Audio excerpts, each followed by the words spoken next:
Hello students, आज का topic है combination of resistances. The combination of resistances is the connecting resistors in a desired order to get a required value. जब हम resistance को एक से ज़्यादा रेजिस्टेंसेस को एक प्रॉपर ऑर्डर में लगाते हैं तो उसको हम कहते हैं their combination. Don't call it addition, क्योंकि एडिशन में वैल्यू जुड़ती है, यहाँ पर वैल्यू घट भी सकती है, यहाँ पर वैल्यू बढ़ भी सकती है। That's why we call it combination. और जो भी रेजिस्टेंस मुझे एज ए रिजल्ट मिलेगा that we call equivalent resistance. Equivalent resistance थोड़ा बाद में आएगा इस पर। Combination is done in two ways. Resistance का कॉम्बिनेशन हम दो तरह से करते हैं। पहला है हमारा सीरीज कॉम्बिनेशन और दूसरा है पैरेलल कॉम्बिनेशन। दोनों के बारे में आपने क्लास 10th में पढ़ लिया होगा। Series combination is end to end connection method. एक रेजिस्टेंस का एक एंड पकड़ के दूसरे रेजिस्टेंस के दूसरे एंड के साथ हम कनेक्ट करते हैं, जैसा कि नीचे मैंने फिगर में दिखाया है। इसको हम कहते हैं end to end connection method, यानी सीरीज कॉम्बिनेशन। सीरीज कॉम्बिनेशन कहाँ अप्लाई होता है, क्यों अप्लाई करते हैं और इसमें क्या फायदे हैं, क्या नुकसान है, वो देखते हैं। जब हम कहीं सीरीज कॉम्बिनेशन लगाते हैं तो उस पर्टिकुलर सर्किट का रेजिस्टेंस इंक्रीज कर जाता है। सर्किट का रेजिस्टेंस इंक्रीज कर जाता है, या मैं कहूं कि सर्किट का करंट डिक्रीज कर जाता है। यानी जब भी मुझे सर्किट में करंट डिक्रीज करना है तो मुझे सीरीज कॉम्बिनेशन अप्लाई करना पड़ेगा, या मैं कहूं रेजिस्टेंस बढ़ाना है तो मुझे सीरीज कॉम्बिनेशन लगाना पड़ेगा।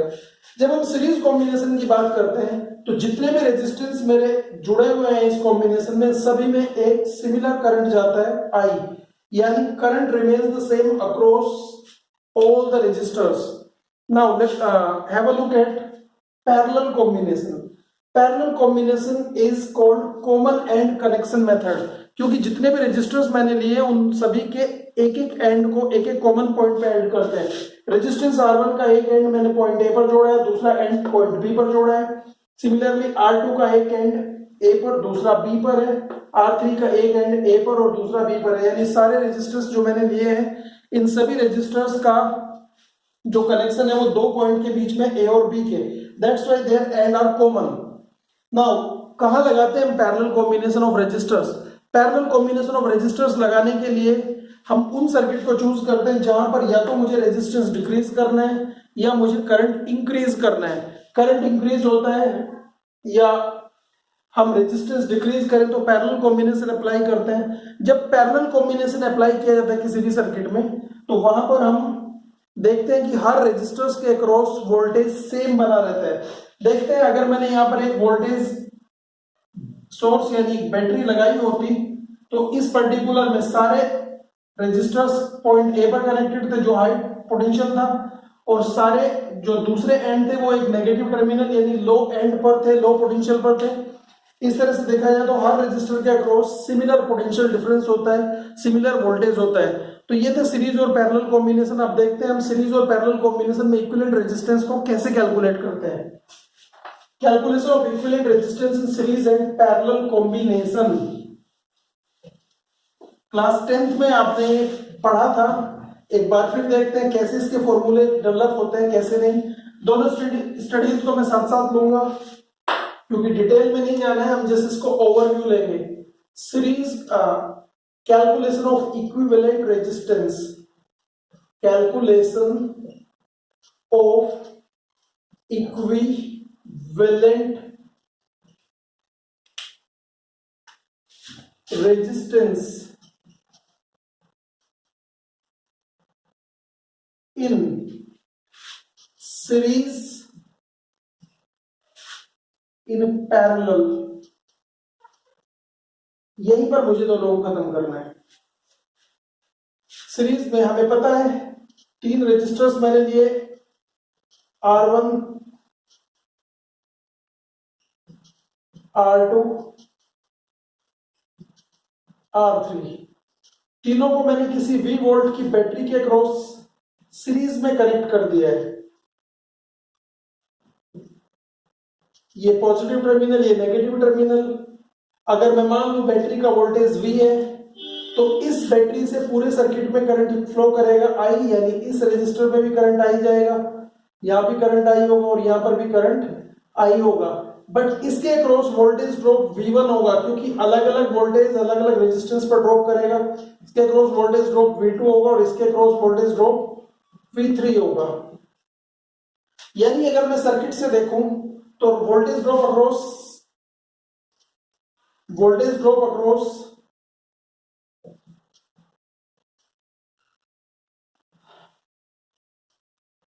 R1, R2, R3 will be equal to V1 equal to I R1, V2 equal to I R2 and V3 equals to I R3। तीन वोल्टेज V1, V2 और V3 यहां पर डेवलप होते हैं, बट हमें पता है V इक्वल टू तो V1 plus V2 plus V3 है। यानी ये जो तीन वोल्टेज डेवलप हुए थे तीनों ही V का पार्ट थे। यानी मैं कह सकता हूं V equal to I R1 R2 R3 का सम। यानी मैं कह सकता हूं V upon I equals to R1 plus R2 plus R3। But हमें पता है V upon I is what, V upon I is called R, इसलिए मैं इसको R equal to R1 plus R2 plus R3। अगर मेरे पास n रेजिस्टर्स होते तो मैं इसको यहां पर ऐड कर देता अप टू Rn।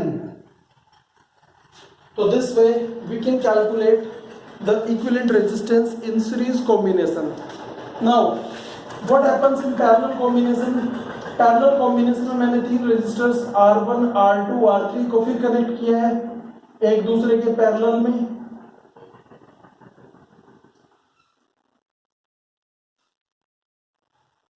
और ये पूरा का पूरा कॉम्बिनेशन एक V वोल्ट की बैटरी के अक्रॉस मैंने लगाया है। बैटरी का वोल्टेज है V प्लस माइनस। हमें पता है ये रेजिस्टेंस है R1, ये रेजिस्टेंस है R2 और ये रेजिस्टेंस है R3। R1, R2, R3 तीनों के अक्रॉस वोल्टेज ड्रॉप सेम रहेगा and that is what V। But हमें पता है सर्किट में फ्लोइंग करंट I जब इस पॉइंट A पर आएगा तो व्हाट हैपेंस, ये current I will divide in three currents. Across R1 it will be I1, R2 से I2 और R3 से I3 करंट फ्लो करेगा। अगर मैं इस पर्टिकुलर केस में देखूं तो हमें पता है V इक्वल टू IR, यानी current in R1, R2 and R3। I1 equal to V upon R1, I2 equal to V upon R2 और I3 equal to V upon R3। ये सीधे सीधे फॉर्मूले हमने यहां पर अप्लाई किए। बट हमें पता है I equal to I1 plus I2 plus I3, ये जो तीन करंट स्प्लिट हुए थे I1, I2, I3, यहां पर जाकर से एक बार फिर रिकलेक्ट हो जाते हैं, again it will form I। तो ये तीनों करंट को अगर मैं यहां पर देखता हूं तो मेरे पास आता है V और कॉमन निकाल लिया मैंने 1 upon R1 plus 1 upon R2 plus 1 upon R3। और अगर मैं यहां से देखता हूं तो I upon V becomes equal to 1 upon R1 plus 1 upon R2 plus 1 upon R3। हमें पता है V अपॉन I तो 1 अपॉन R यानी रेसिप्रोकल ऑफ रेजिस्टेंस होता है, यानी is equal to 1 upon R1 plus 1 upon R2 plus 1 upon R3। ये मेरे पास रेजिस्टेंस कैलकुलेशन का फॉर्मूला है इन पैरेलल कॉम्बिनेशन। अगर मेरे पास n रेजिस्टर्स लगे होते 4n रेजिस्टर्स तो इसको मैं एक्सटेंड कर देता अप टू R वैल्यूज। तो I would write 1 upon R equals to 1 upon R1 plus 1 upon R2 plus 1 upon R3 and so on up to 1 upon Rn। This is what the combination of resistance in parallel. अब एक special case यहां पर मैं आपको लेता हूं दोनों ही case में, क्योंकि अब हम लोग सिर्फ सीबीएसई के लिए नहीं जाएंगे, हम थोड़ा सा कॉम्पिटिटिव व्यू भी ले लेते हैं। कॉम्पिटिटिव क्वेश्चंस में आते हैं कई बार कि if all the resistance are of equal value then क्या होगा। अगर जितने भी रेजिस्टेंस मैंने अप्लाई किए हैं सीरीज या पैरेलल में तो सारे वैल्यू के अगर इक्वल वैल्यू के रेजिस्टेंस मैंने लगाए तो उनका इक्विवेलेंट रेजिस्टेंस कैसे आएगा। यहां से एक हम शॉर्टकट भी डेवलप करेंगे, इसको भी देखते हैं। हमें पता है, we know in series resistance R equals to R1 plus R2 plus R3 and so on up to Rn. If all resistance are of equal value, if all resistors are of equal value, say R dash, her resistor बराबर value का है जिसकी value है R dash. जैसे मैं कहता हूं 2-2 ओम के मैंने 10 रेजिस्टर्स लगाए तो सारे के सारे रेजिस्टेंस एक बराबर वैल्यू के, तो मैं कह सकता हूं R equal to R dash plus R dash plus R dash और this addition will be up to n terms. n terms तक ये होगा। अगर ये 2R होते, 2 रेजिस्टेंस लगे होते तो I would say R equal to 2R dash, अगर 3 होते तो 3R डैश। मेरे पास n है तो I will simply say R equal to NR dash. यानी अगर इक्वल वैल्यू के 10 रेजिस्टर्स मैंने लगाए हैं तो उन रेजिस्टर्स का जो इक्विवेलेंट रेजिस्टेंस होगा सीरीज में वो 10 की मल्टीप्लाई करके मुझे मिलेगा। अगर मैंने n रेजिस्टर्स लगाए हैं तो n की मल्टीप्लाई करके मिलेगा। तो पहला मेरे पास सीधा सा शॉर्टकट आ गया। यहां से भी मुझे आइडिया होता है कि अगर 1-2 ओम का रेजिस्टर मैंने लगाया है और ऐसे 10 रेजिस्टर का सीरीज कॉम्बिनेशन बना तो मुझे 20 ओम मिलने वाला है, यानी रेजिस्टेंस ऑफ कोर्स इंक्रीज कर रहा है। अगर मैं पैरेलल में बात करूं तो इन पैरेलल हमें पता है, in parallel combination resistance calculation is done 1/r, यानी reciprocal of resistance is equal to 1/r1 plus 1/r2 plus 1/r3 and this will be again up to n terms. ये n terms तक extend करता है।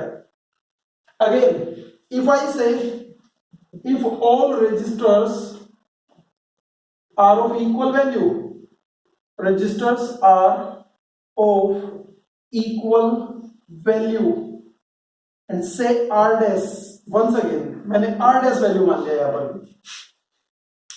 तब क्या होता, मैं कहता 1/r should be equal to 1/r dash plus 1/r dash plus 1/r dash and this will continue up to n terms. Very simple. If there would be 2 resistors then it would be 2 by R. If there would be 3 then it will be 3 by R. Simply this addition goes up to n terms. So I will say reciprocal of resistance yani 1/r equal to n divided by R dash, or I can simply say resistance in parallel R equal to R dash upon n। यानी जितने भी number के resistance मैंने यहां पर लगाए हैं उन दोनों का मुझे डिवीजन करना है नंबर ऑफ रेजिस्टर्स से। यहां पर एक कॉमन टर्म निकल के आता है। अगर मैं मान लूं रेजिस्टेंस इन सीरीज को मैं RS से डिनोट कर रहा हूं, रेजिस्टेंस इन पैरेलल को मैं RP से डिनोट कर रहा हूं, तब क्या करेंगे? कई बार क्वेश्चन आ जाता है what is the ratio of resistors in series and parallel if all the resistors are of equal value। या सिंपल सा एक क्वेश्चन आता है कि n resistors of equal value are first connected in series and then connected in parallel, find the ratio of the resistors in each case, equivalent resistors in each case। तो from these two I can simply say RP divided by RS equal to, RP क्या था मेरे पास, R dash divided by n, और RS what is it, n by n into R dash। R dash से R dash अगर मैं देखता हूं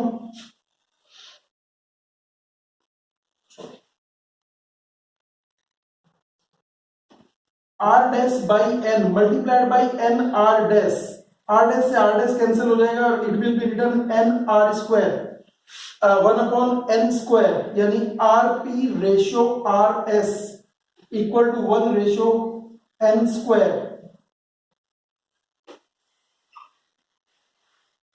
यहां से एक छोटा सा क्वेश्चन है, ये मेरे पास एक फॉर्मूला है जो आपको कंपटीशन में हेल्प करेंगे। 3 फॉर्मूले आपको याद रखने हैं, 1, 2 और 3।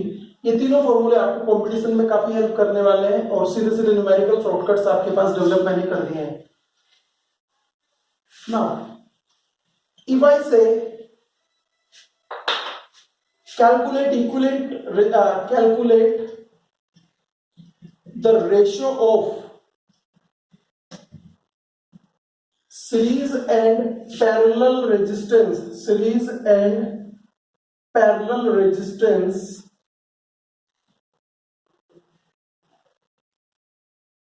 if 10 resistors of equal value are connected in series and parallel separately.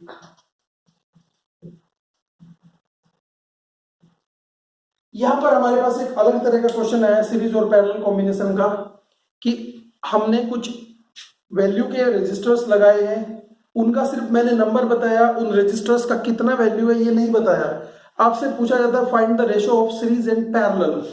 तो सबसे पहले मुझे चाहिए क्या, are S ratio R P, ये मुझे चाहिए होगा।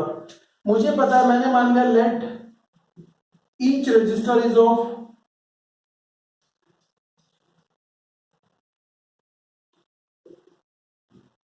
आर डैश वैल्यू, हर रजिस्टर की वैल्यू आर डैश है। नंबर ऑफ रजिस्टर्स कितने मिले हैं मुझे, इसने बताया 10 रजिस्टर्स हैं।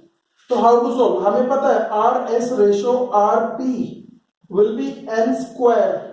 यहां पर मुझे आर डैश की जरूरत पड़ती नहीं है, इनकी एक्चुअल वैल्यू की जरूरत पड़ती नहीं है, और मुझे पता है N is equal to what 10, so what becomes 100, यानी I will say R S ratio R P will be 100:1. This is the answer. It is a damn simple question, but you need to apply this shortcut. No need to find the resistance value. Now, one more question. This is again an important question I'm going to ask regarding the combination of resistors.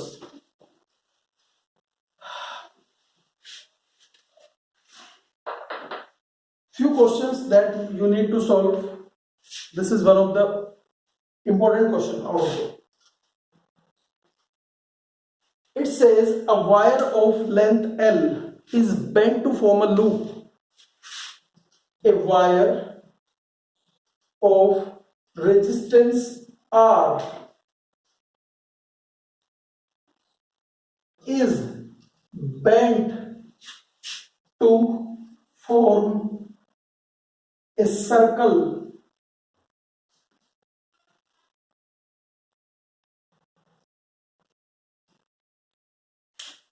calculate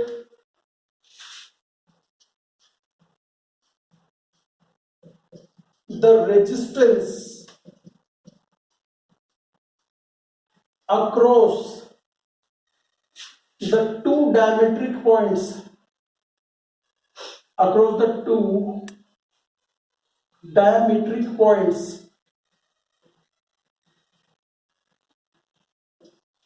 How to solve such a question?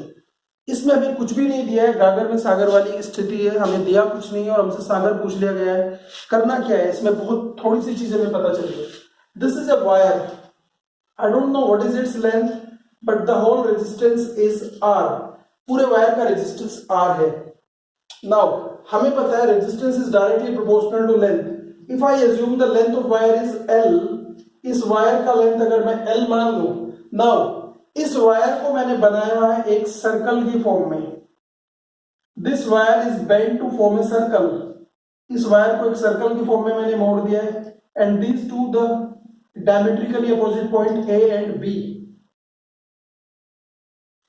ए और B, यानी मुझे ए और B के cross resistance निकालना है। कैसे निकालेंगे? I know the whole length of wire L is bent to form a circle, यानी what is the length upside between A and B? half length will be upside and half length will be downside. हमें पता है resistance R is directly proportional to L, means if length becomes half, then upper resistance R1, if I call it, will be R by 2, and lower resistance if I call R2 will be again R by 2. Since the two wire of resistance R1 and R2 are connected in parallel across A and B, so I can apply the formula of parallel resistance, yani 1 upon R, or rather Rp equal to 1 upon R1 plus 1 upon R2, or I can say 2 by R plus 2 by R, or I can say 1 upon Rp equals to 4 upon R. Yani directly I say Rp resistance in parallel will be R by 4. यानी जब भी दो wire diametrically opposite point के बीच में resistance के लिए पूछे जाते हैं तो उनका रेजिस्टेंस 1/4 हो जाता है। जब भी किसी वायर का रेजिस्टेंस एक सर्कल बना के डायमेट्रिकली अपोजिट पॉइंट्स के बीच में पूछा जाता है तो उनका रेजिस्टेंस कितना हो जाता है, 1/4।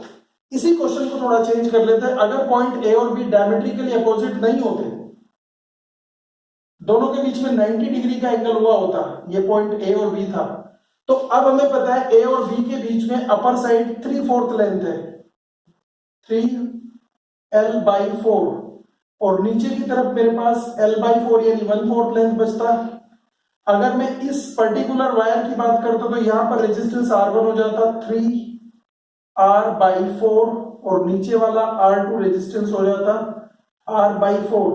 अगेन मैं इस क्वेश्चन को बाय अप्लाइंग फॉर्मूला सोल्व कर सकता था। That's all for today. आज हम इतना ही सीखेंगे। अगली क्लास में हम देखेंगे how to solve infinite loops and other relating questions regarding the combination. Thank you for